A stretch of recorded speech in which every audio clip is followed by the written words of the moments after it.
ہو وہ صرف اللہ کی ہے، لیکن جو تعظیم جو عبادت کے معنی میں نہیں مگر توقیر کے معنی میں ہے تو وہ حکم ہے کہ انبیاء کرام علیہ السلام کی بھی کی جائے، فرشتوں کی جائے، اور اولیاء کی جائے، مقربین کی جائے، بلکہ یعنی اپنے والدین کی تعظیم کی جائے، بڑے بھائی کی تعظیم کی جائے، اساتذہ کی، مشائخ کی تعظیم کی جائے۔ تو یہ ساری چیزوں کا اپنا اپنا یعنی دائرہ ہے۔ جو تعبد والی تعظیم ہے وہ صرف اللہ وحدہ لا شریک کی ہے، اور اس کے علاوہ تعظیم چونکہ بخاری شریف میں ہے کہ جس وقت حضرت عروہ بن مسعود رضی اللہ تعالی عنہ حدیبیہ میں آئے اور صحابہ کرام رضی اللہ تعالی عنہم کو دیکھا، عروہ بن مسعود ابھی اس وقت جب آئے تھے تو کافر تھے، لیکن بعد میں انہیں ایمان نصیب ہوا، تو ان کا یہ جو دورہ تھا حدیبیہ کا، اس کا تذکرہ صحیح بخاری میں موجود ہے، جس میں انہوں نے یہ کہا کہ ان رأیت مالکا یعظمہ اصحابہ ما یعظم اصحاب محمدن صلی اللہ علیہ وسلم، کہ میں نے آج تک کسی بادشاہ کی ایسی تعظیم نہیں دیکھی جیسی تعظیم صحابہ اپنے نبی صلی اللہ علیہ وسلم کی کرتے ہیں۔ تو اب یہاں بھی لفظ تعظیم ہے، ان رأیت مالکا یعظمہ، عظم یعظم تعظیما، تو پتہ چلا کہ صحابہ تعظیم نبی صلی اللہ علیہ وسلم کرتے تھے، اور اگر تعظیم ہر قسم کی تعظیم ہی شرک ہے تو پھر صحابہ کا تو وہ سب سے بڑا کارنامہ بتا رہا تھا ایک بندہ، جس کی بنیاد پر اسے بھی شوق پیدا ہوا کہ میں بھی کلمہ پڑھوں۔ تو اس بنیاد پر اعلیٰ حضرت کہتے ہیں شرک ٹھہرے جس میں تعظیم حبیب، اس برے مذہب پہ لعنت کیجئے، کہ یہ جو تعظیم بمعنی توقیر ہے یہ تو وہ اللہ کا حکم ہے، وَتُعَزِّرُوهُ وَتُوَقِّرُوهُ، اور یہ وہی ہے جو للہ العزت ولرسولہ وللمؤمنین۔ تو بہرحال یعنی وہ جو تعظیم ہے یعنی بمعنی عبادت وہ اللہ کی ہے، ورنہ قرآن کہتا ہے وَمَن يُعَظِّمْ شَعَائِرَ اللَّهِ فَإِنَّهَا مِن تَقْوَى الْقُلُوبِ، کہ جو اللہ کی نشانیوں کی تعظیم کرتا ہے تو یہ دل کے تقوی کی بات ہے۔ اب اللہ کی نشانیاں جو ہیں وہ یقیناً اللہ نہیں ہیں، وہ اللہ سے علیحدہ ہیں، اور نہ ہی ان کی عبادت جائز ہے، لیکن تعظیم ان کی جائز ہے۔ تو یہ یعنی تعظیم کی جو اقسام ہیں، ایک تو کہ تعظیم کا حصہ صفات اور ذات اسماء کو جاننا، یہ تعظیم اور احکام کو جاننا، اور پھر کون سی تعظیم اللہ کے ساتھ خاص ہے اور کون سی تعظیم ہے جو اللہ والوں کی بھی کی جاتی ہے، اور اس تعظیم کے بارے میں رب ذوالجلال کی طرف سے حکم ہے کہ وہ تعظیم کی جائے۔ قرآن مجید برہان رشید کے جتنے بھی اس سلسلہ کے اندر مضامین ہیں ان میں یہ جو تعظیم کے برعکس معاملہ ہے وہ ہے توہین، اور توہین میں سب جو ہے یعنی گالی دینا معاذ اللہ، یہ پھر کفر بالائے کفر ہے۔ اور گالی دینے کے اندر جس طرح کہ پچھلے پروگرام میں نسائی شریف کی حدیث سے ہم نے بیان کیا کہ اللہ کے ہاں کچھ چیزیں بندوں کے لحاظ سے تو گالی نہیں بنتی، لیکن اللہ کے لحاظ سے وہ بھی گالی بنتی ہیں، جس طرح کہ یعنی اللہ کی طرف ولد کی نسبت کی جائے تو رب ذوالجلال فرماتا ہے کہ میرے بندے نے مجھے گالی دی، اسے چاہیے نہیں تھا کہ وہ مجھے گالی دیتا۔ تو اللہ تعالیٰ کا معاملہ پھر عام لوگوں کے لحاظ سے بہت زیادہ حساس ہے کہ انسانوں میں جو چیز عیب نہیں، اللہ کے لحاظ سے کتنی چیزیں ہیں کہ وہ بھی عیب شمار ہوتی ہیں اگر اللہ کے لیے نسبت کی جائے، اور تو کسی عیب والی چیز کی نسبت اللہ کی طرف کرنا جائز نہیں۔ تو پھر تعظیم خداوندی کا جو مضمون ہے بڑا وسیع ہے کہ جس کے لحاظ سے ایک ماورائے عقل انسان کو دھیان رکھنا پڑتا ہے کہ رب ذوالجلال کی تعظیم کے جو تقاضے ہیں وہ کیسے پورے ہو سکیں۔ خالق کائنات جل جلالہ کا فرمان جو بخاری مسلم میں ہے، نبی اکرم صلی اللہ علیہ وسلم نے فرمایا، حدیث قدسی ہے کہ اللہ تعالیٰ فرماتا ہے یؤذینی ابن آدم، ابن آدم مجھے اذیت دیتا ہے۔ اور یہ بات بھی متشابہات میں سے ہے کہ اذیت کا جو مطلب ہم سمجھتے ہیں وہ اللہ اس سے پاک ہے، کیونکہ اللہ انفعال کے اس پر کوئی اثر انداز ہو جائے۔ اذیت دینا یعنی کسی کو جو ہوتا ہے انسانوں کے اندر یا حیوانوں کے اندر، کہ کسی کا کسی کو مارنا یا کسی کا کسی کو پریشان کرنا یا اس کو تکلیف دینا، تو رب ذوالجلال اس سے پاک ہے کہ اللہ کو کوئی تکلیف دے سکے۔ تو مطلب یہ ہے کہ یعنی اس نے کوشش کی ہے تکلیف دینے کی، اگرچہ دے نہیں سکا۔ اور دوسرا یعنی انسانوں کے لیے جس طرح اذیت کا معاملہ ہوتا ہے، اس میں جو ناپسندگی کا مرحلہ ہے وہ یہ ہے کہ اللہ نے اس بات کو بڑا ناپسند کیا، جس طرح کہ اذیت جو ہوتی ہے وہ انسان کو ناپسند ہوتی ہے۔ تو اس طرح یؤذینی ابن آدم، تو جو لغوی معنی ہے اس کے لحاظ سے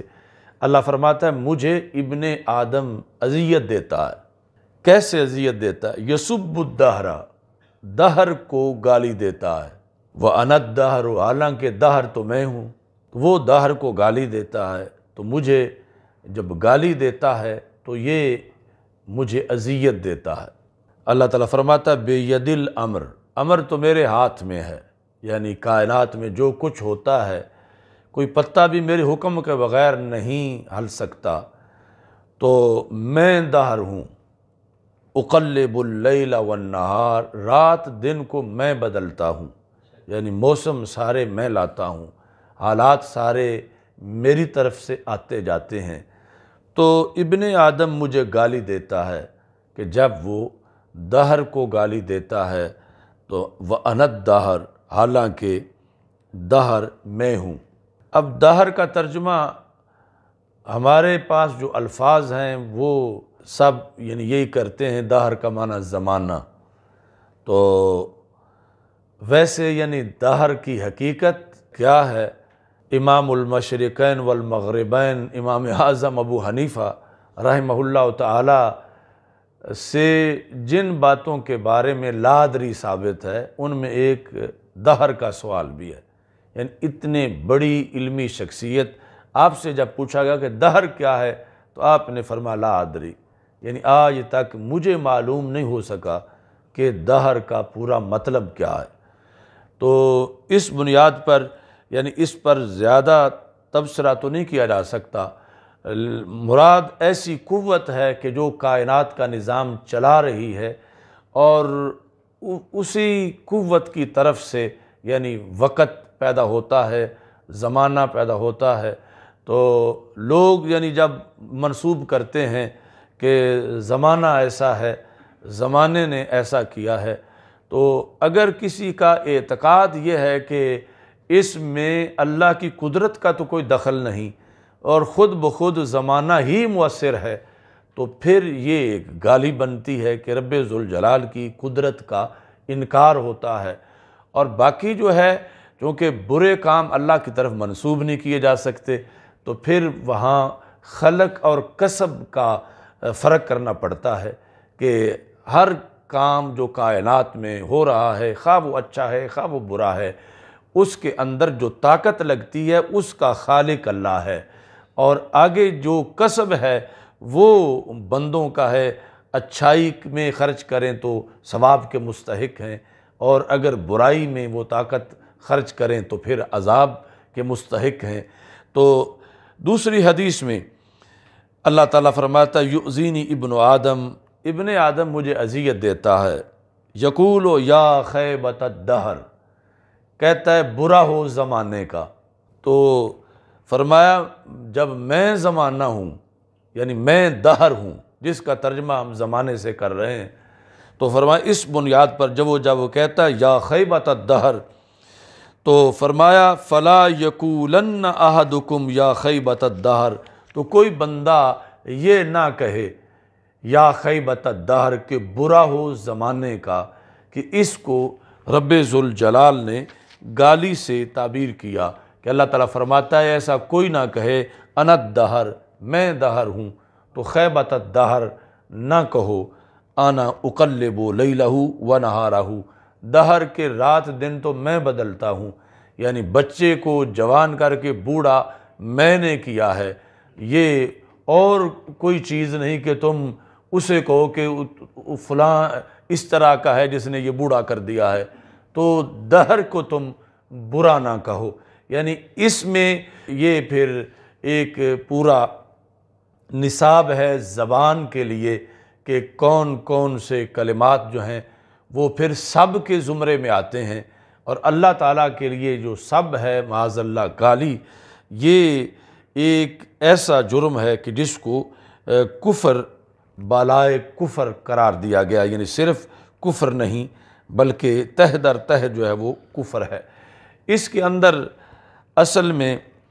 زیادہ مسئلہ جو خیبۃ الدہر کے اندر ہے خرابی کا، وہ مسئلہ تقدیر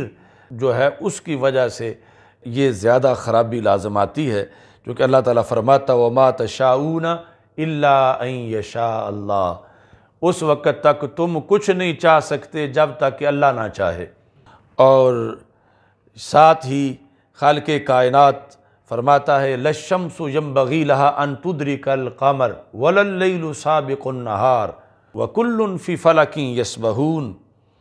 کہ سورج کے لیے یہ جائز نہیں ہے کہ وہ چاند کو پکڑ لے،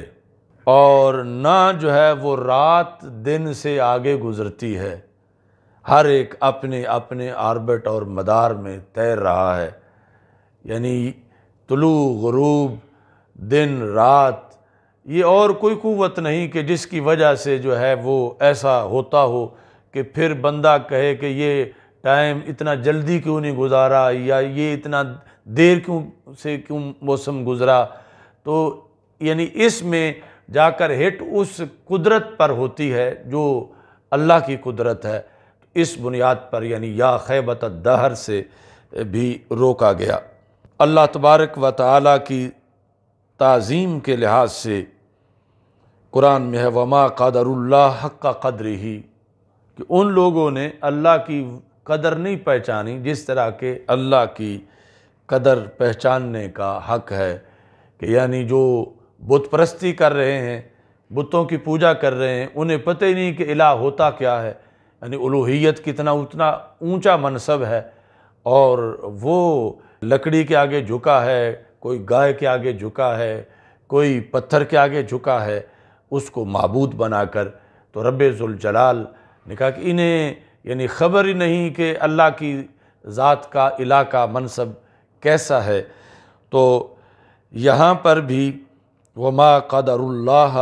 حق قدرہ، انہیں جو اللہ کی تعظیم کا حق بنتا ہے، اللہ تعالیٰ فرماتا ہے کہ انہوں نے اس انداز میں تعظیم نہیں کی، یعنی جب اللہ کے ساتھ شریک بناتے ہیں تو یہ اللہ کی توہین ہے کہ انہوں نے اللہ کی ہم پلہ اس کو کس طرح بنایا ہوا ہے۔ اور یہاں پر بخاری شریف میں ہے کہ باب جہل العرب کے اندر، کہ عربوں کی اتنی جہالت تھی پہلے، یہ تو رسول پاک صلی اللہ علیہ وسلم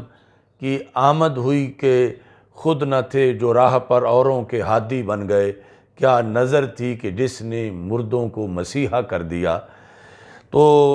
پہلے یہ تھا کہ وہ ایک خوبصورت سے پتھر کو پوجتے تھے، اور اگر اس سے خوبصورت مل جاتا تھا تو پہلے پتھر کو کسی نالی میں پھینک دیتے تھے اور اس سے خوبصورت کو پوجنا شروع کر دیتے تھے۔ یعنی انہیں لطف تب آتا تھا سجدے میں کہ معبود سامنے پڑا ہو جیسا بھی ہو، یعنی غیب پر ایمان نہیں تھا، اور معبود کو سامنے رکھ کے وہ سجدے میں لطف محسوس کرتے تھے، اگرچہ وہ معبود پتھر کا ہی ہو۔ اور پھر اس کی ان کے نزدیک اتنی شان تھی کہ کتنے سجدے اس نے کتنے سال وصول کیے، اور اس سے خوبصورت پتھر ملا تو پہلا انہوں نے اٹھا کے گندی نالی میں پھینک دیا اور دوسرے کو سجدے شروع کر دیے۔ تو اس بنیاد پر یعنی اللہ تعالیٰ فرماتا وما قدر اللہ حق قدرہ، انہیں یعنی پتہ ہی نہیں کہ الہ کا منصب، الہ کی شانیں، صفات اور اسماء کا معاملہ کیا ہے۔ قرآن مجید برہان رشید کی آیات کے اس پس منظر میں تعظیم خداوندی کا مضمون، اس کے اندر یہ چیز بھی بڑی اہم ہے کہ معاذ اللہ جب کوئی اللہ کو گالی نکالتا ہے، جس طرح کہ ہم نے پچھلے جو سزا والا لیکچر تھا اس میں بتایا کہ گالی کی دو قسمیں ہیں جو اللہ کو گالی دی جاتی ہے معاذ اللہ، ایک وہ کہ جو بندوں کے لحاظ سے تو گالی نہیں، اللہ کے لحاظ سے ہے ولد والی، اور دوسری وہ کہ جو بندوں کے لحاظ سے بھی ہے۔ تو جو گالی بندوں میں بھی وہ لفظ کسی بندے کے بارے میں بولے جائیں تو گالی سمجھے جاتے ہیں، وہ کوئی اگر اللہ تعالیٰ کے بارے میں معاذ اللہ بولے تو پھر وہاں توبہ کی گنجائش بھی نہیں، یعنی پھر وہ ہر حال میں وہ بندہ واجب القتل ہوگا اور اس کی توبہ قبول نہیں ہوگی۔ تو اللہ کو جو بندہ معاذ اللہ گالی دیتا ہے، جس طرح کہ اس عمر ذلیل کی گفتگو میں بہت سی گالیاں موجود ہیں، اور گالیاں دونوں طرح کی موجود ہیں، یعنی ایک وہ جو انسانوں کے لحاظ سے تو گالی نہیں اللہ کے لحاظ سے ہے، اور دوسری وہ جو انسانوں کے لحاظ سے بھی ہیں، یعنی جس میں اس نے معاذ اللہ تعالیٰ کے بارے میں لفظ بد نصیب اور اس طرح کے اس نے بولے ہیں۔ تو اب یہاں پر جس وقت کسی طرح کا بھی سب ہو دونوں قسموں کی، تو اس کے اندر کتنا بڑا جرم بنتا ہے کہ شرک ظلم عظیم ہے، اور شرک کی صورت کے اندر مثلا جس نے بت کو معبود بنایا ہے تو اس نے اللہ کو گالی دینے والے کے جرم جیسا جرم نہیں کیا، اگرچہ اس کا یہ جرم بہت بڑا جرم ہے کہ شرک ہے اور ظلم عظیم ہے، کہ جب اس نے بت کو معبود بنایا تو معبود بنا کے وہ اس کی تعظیم کر رہا ہے، یعنی اپنے طور پر جو اس سے رویہ اپنا رہا ہے تو اس کی وہ تعظیم کر رہا ہے، بت کی بڑائی کر رہا ہے۔ جرم یہ ہوا کہ اس نے اس پتھر کو رب کے مساوی بنا دیا، یہ جرم ہے۔ یعنی یہ نہیں کہ وہ رب کو معاذ اللہ نیچے پتھر کے ساتھ لا کے شامل کر رہا ہے، توہین نہیں